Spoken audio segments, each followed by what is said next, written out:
desafios globais decorrentes do crescimento populacional e das mudanças climáticas estão cada vez mais em destaque, levantando questões fundamentais sobre como suprir futuras demandas por água, energia e alimentos, diante de recursos naturais limitados e degradados pela exploração. Nesse contexto, para enfrentar os riscos interconectados que afetam a segurança dos sistemas que compõem o nexo água, energia, alimento, é necessária uma lente integrativa em uma paisagem fragmentada.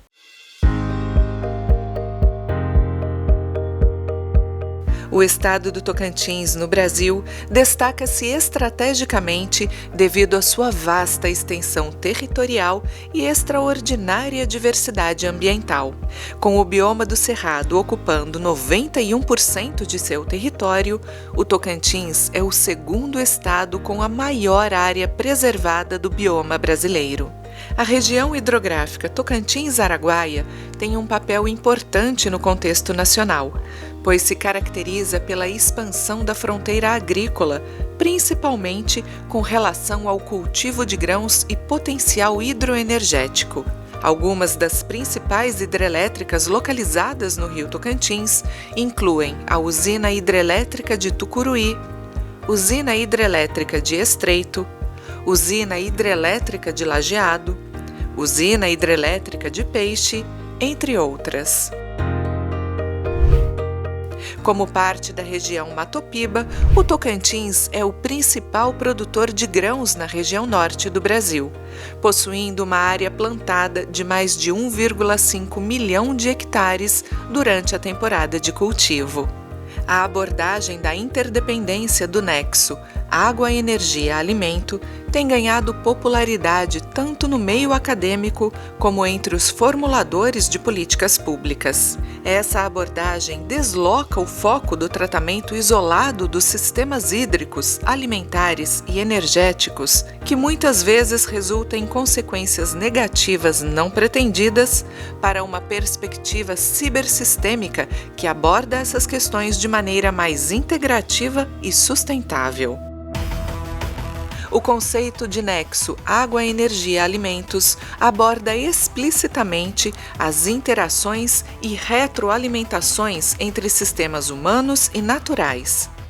O nexo se concentra na base dos recursos, incluindo os biofísicos e socioeconômicos, dos quais dependemos para alcançar objetivos sociais, ambientais e econômicos relacionados à água, energia e alimentos.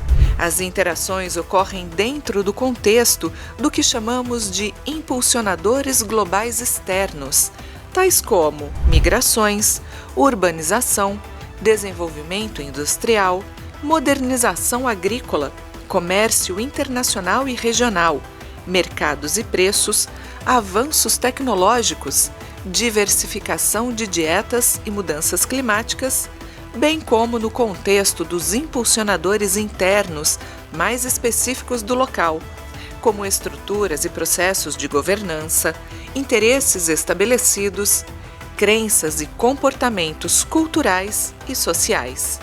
Essa configuração proporciona um contexto rico para entender as complexas relações interdependentes do nexo e os desafios enfrentados na governança desses recursos naturais.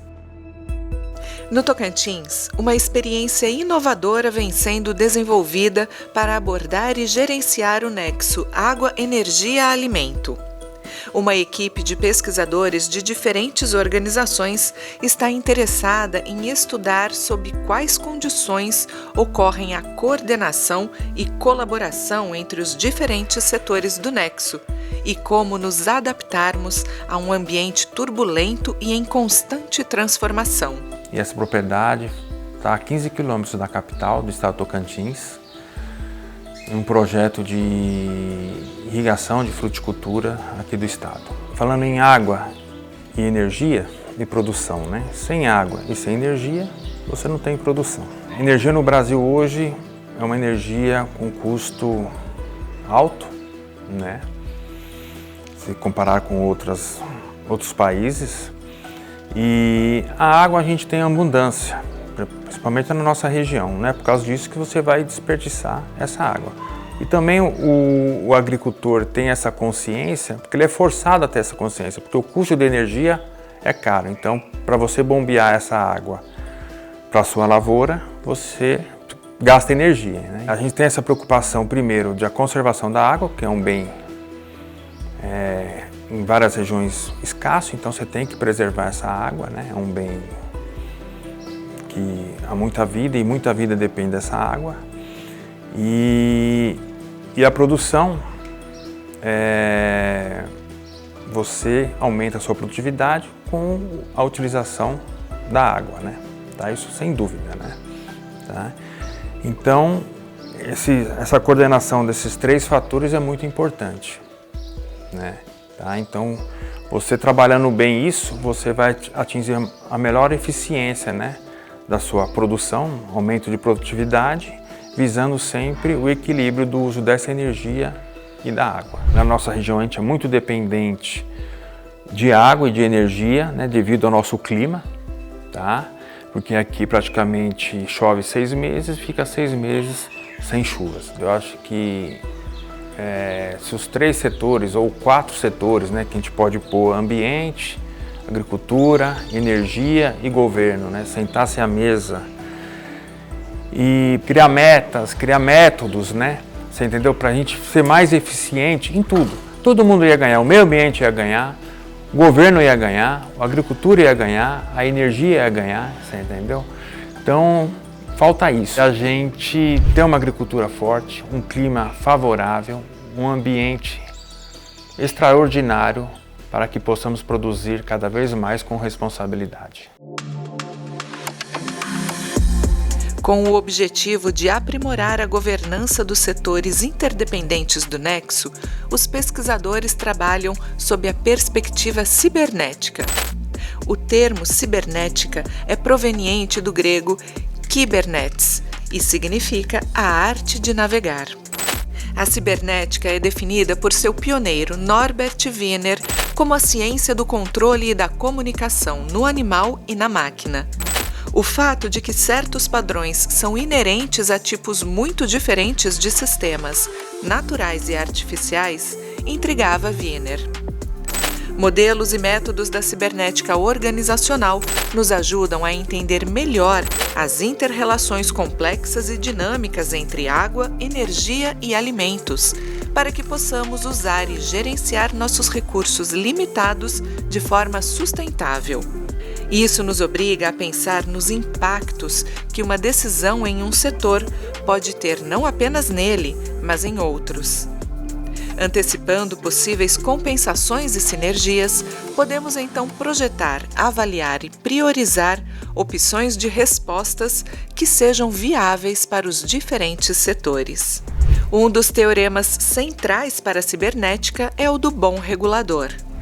Concebido por Roger Conant e Ross Ashby, destaca que um bom regulador de um sistema deve ser um modelo desse sistema. O teorema do bom regulador é importante para nós que estamos estudando a abordagem do Nexo, porque ele nos diz que para controlar efetivamente um sistema, o controlador ou o regulador desse sistema precisa conter uma representação precisa do sistema que está sendo controlado.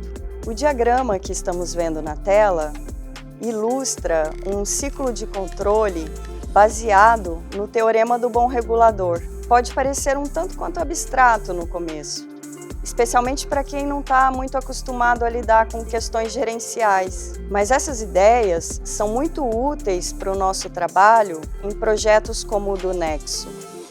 Elas nos ajudam a entender melhor os bastidores de um processo. É como se fosse uma representação mental do que está acontecendo na vida real. No diagrama, a governança aparece, antes de tudo, como o regulador de um processo pelo qual os dados reais são verificados, então alimentados em uma unidade de controle, onde são comparados com os objetivos. A comparação entre valores reais e alvo podem, então, levar a decisões corretivas. Temos aqui um mecanismo de feedback autocorretivo baseado em valores históricos. Em um processo regulatório assim, o possível efeito de perturbações ou desvios não é antecipado. Ou seja, até agora, esse é um processo controlado com base apenas em resultados. Num sistema de governança do Nexo, um princípio complementar deve ser colocado em prática. É aquele que chamamos de direção, ou do termo em inglês, steering. Estamos falando do mecanismo de feed-forward, baseado na detecção de possíveis perturbações futuras, contra as quais medidas prospectivas e preventivas podem ser tomadas. Entendemos que a criação de um futuro desejável está amplamente baseada na direção e na regulação, que são princípios complementares para a governança da interdependência do Nexo.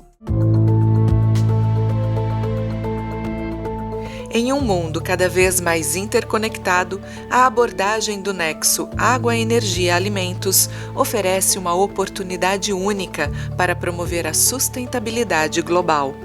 Ao diagnosticar e projetar melhores mecanismos de coordenação e coerência de políticas setoriais, podemos enfrentar os desafios do futuro com confiança e resiliência.